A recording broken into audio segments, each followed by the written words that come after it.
Okay, so let's talk about this. You've heard the word manifesting thrown around everywhere, right? This idea that you can kind of just think your dreams into reality. But how does that actually work? Well, today we are breaking down a super practical, no-nonsense recipe for getting what you truly want. And that's the big question, isn't it? It sounds almost too good to be true. Can you really, systematically get the things you want out of life? The answer? Well, it might surprise you because it has way less to do with magic and a whole lot more to do with having a method. So, this is the version that most of us know. You make a vision board, you believe with every fiber of your being that the universe is going to deliver, and then you just kind of wait. It's almost always framed as this really passive thing where you just have to want something hard enough. But what if that idea is missing the most important parts of the recipe? Turns out that passive approach is a massive misunderstanding. The real secret isn't just believing, it's about having a super clear, actionable plan, a recipe. All right, let's get into the first ingredient. And honestly, this is the foundation for everything else. You can't get what you want if you don't know exactly what it is. Vague desires, they just lead to vague results. The key here is to get hyper-specific. And this is what I mean by specific. It's not just a nice house. It's a house on a specific street. It's not just some nice furniture. It's knowing the exact chandelier you're going to hang in the entryway.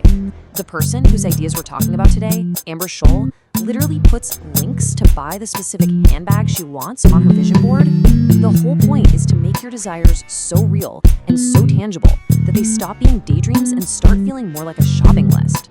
Okay, ingredient number 2. Look, big goals can be totally overwhelming, so the trick isn't to try and take some giant, scary leap. It's about building a bridge to your goal one small, consistent, totally manageable step at a time. And this is the perfect example of how that works. When she was working for Postmates and wanted a pair of shoes she couldn't afford, she didn't just get stressed out about it. Nope. She just picked up one single extra delivery every day. That one small action, repeated over and over, got her the shoes in just 2 weeks. It's a simple formula, right?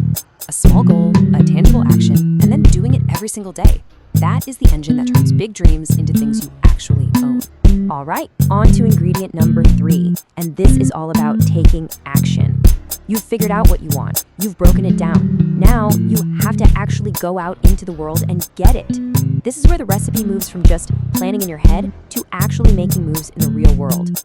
This slide nails the difference. Passive wishing is just hoping you stumble upon a good deal. Active seeking, that's how she found $5,000 designer ruby slippers for just $300. That deal was out there on the internet for anyone to find, but she got it because she was the one actively looking for the treasure. Opportunities are literally everywhere, but they only really show up for the people who are out there seeking them. I mean, this is such a powerful way to think.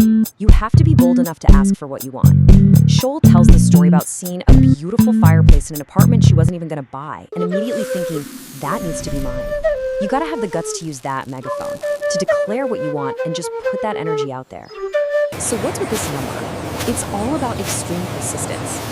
Success is often just a numbers game. You might hear no 10,000 times, you might fail 10,000 times, but the person who actually gets what they want, they're the one who's willing to get up and try that 10,001st time. We all see the home runs, but we forget about all the swings and misses that came first.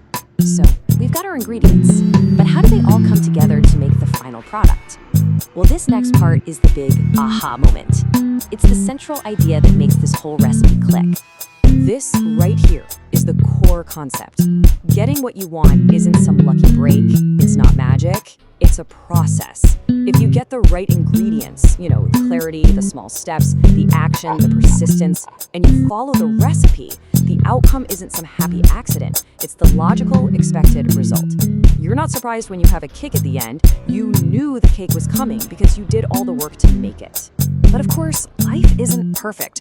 Sometimes you follow the recipe to a T and things still go wrong. You get rejected, you fail, the cake just doesn't rise.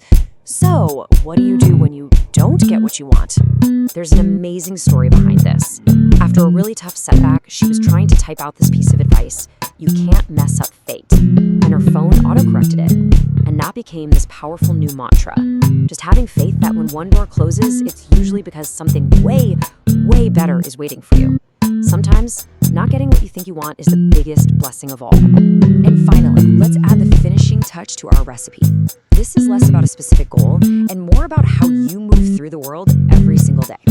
You could call it the ultimate cheat code. The principle is so simple. Just be a good person. Treat everyone with kindness and respect. And this isn't about being fake or trying to manipulate people to get stuff. It's about building a genuine network of people who actually want to see you succeed.